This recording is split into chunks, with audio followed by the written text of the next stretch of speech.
Hello out there in YouTube land. Here's another rough video showing you how I'm working on and modifying my first shipping container. How y'all doing today? So I got this shipping container built in 91 when I was probably, I don't know, 13 years old, lucky 13.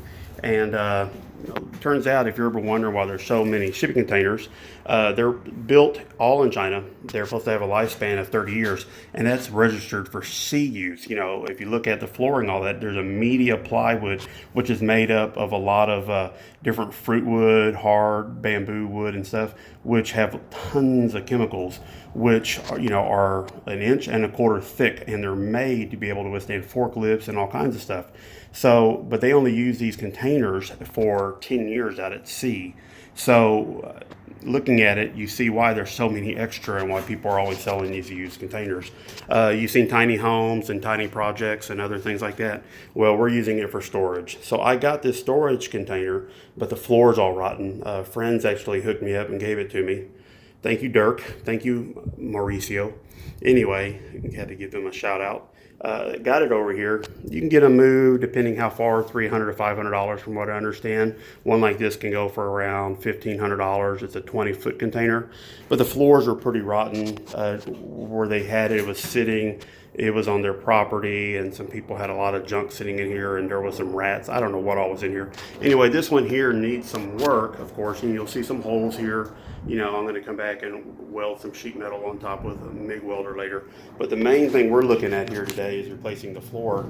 Some of this, being that it was 1.25 inches, was completely rotten, like you could fall through, and some of it was actually still had to work to get it out. What I did after watching some YouTube videos, different people showing different ideas on how to pop this up, how to get it out, is really just brute. I found the easiest way to come out of this and to get it out is if you look at the floor joists, they're roughly about every foot, and the floor joists are 5-inch thick, and the joist spread out about every foot. And then this is 1.25 inch grade plywood that's out there from China, and it's some thick stuff, but a lot of it was rotten. And I have a whole bunch of 1.5 inch 2x6 12 footers that I'm going to be putting in here, so it'll be as strong, if not stronger, even though it's not plywood. Anyway, you come over here, you see that I was trying to get all this stuff out, but it was a big old mess. The best and easiest way that I finally got down to was trying to grip a corner and get in where you could. What I would do is I take my Sawzall, eat into a little hole, like right around here, and beat into it with the Sawzall, just so I can get your grip, or get a little bit of space to get a grip on it, because you really can't get into it. I'd go in the corners. I'd come back with my actual DeWalt. Y'all know I love DeWalt stuff. That's my new brushless DeWalt. Man, big difference compared to the regular DeWalt 20 volt. Anyway, you come over here. What I would do is, once I got it going or got a place started, I'd come over here and I'd grid line everything out. If you look at it, you see how there's still a lot of junk here. I'd score it down to, if it's 1.25 inches, I'd score it at right at, I believe it was 1 inch. That way to save the blade so it wouldn't actually hit the floor joist. And I'd cut through, that way I could get through it and get under it more. These other ones weren't nearly as bad to get, but in a couple spots you'll see that they'll have about, 18 inches or 2 foot of actual floor joist together. I guess that's where the forklift actually goes in when they're moving these. And that was a lot more work than anything else. But if you see, I left a few pieces here where you see I told you I grid cut it or started it here. I'd cut it right on the side, but in between the joists. This one's actually ready to come up. It's not glued down or anything, just a lot of chemicals. I guess you're supposed to wear a mask, what people say, but heck, I'm here. So when you come over here, besides grid locking and cutting this open and ripping this stuff up, I'm actually coming over here with a hammer. That's my DeWalt 20, or my DeWalt hammer, so I'm just using my plumb. But I'm actually getting under here, and once I actually get it going, where I got a spot, I'll actually cut or score the wood, with the Sawzall or the circular saw. to where you get close to where at least you can bite underneath it, with the pry bar or under bar. Turn it over, get in there, flip it, and once you start getting it up, it'll go and it'll start breaking, but you might have to beat each little section up. And like here, I actually had to make a rivet all the way down. Each piece come up about 3 inches wide each time just to break it. But once I got it going, then I was able to come back and get under here. And if you look at it, this whole piece started coming up in one section, which amazed me. But once I got it going, you can see here, nobody to help hold the camera today, but you get the idea. Let me see if I can sit down.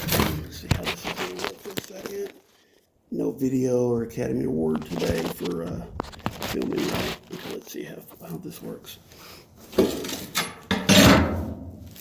Now it's just brute force. Let's get after it. Oh, shoot. And there you go.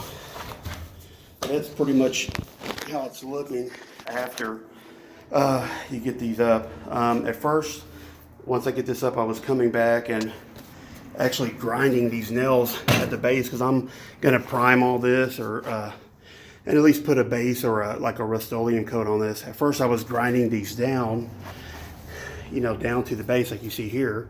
But then I said, let me try this because a few of these are just coming up. And you'd be amazed, I guess because they're so old and rusty, made in China, so it's good stuff. A lot of them just pop off just at the bottom, like almost like a weld does. There you go. So I'm actually just coming through and hitting them with a hammer, and then if I have to, I'll grind or clean it up a little bit. And then when I'm done getting those, I'll brush all this, get all this mess out. And as I do, see how these are a little bit cleaner? I'll wire brush these later. But as I'm coming through, I've learned, I was trying to think, how could I clean this? Well, I got this like 2-foot long Molen crowbar, and look, that's around 1.5 inches.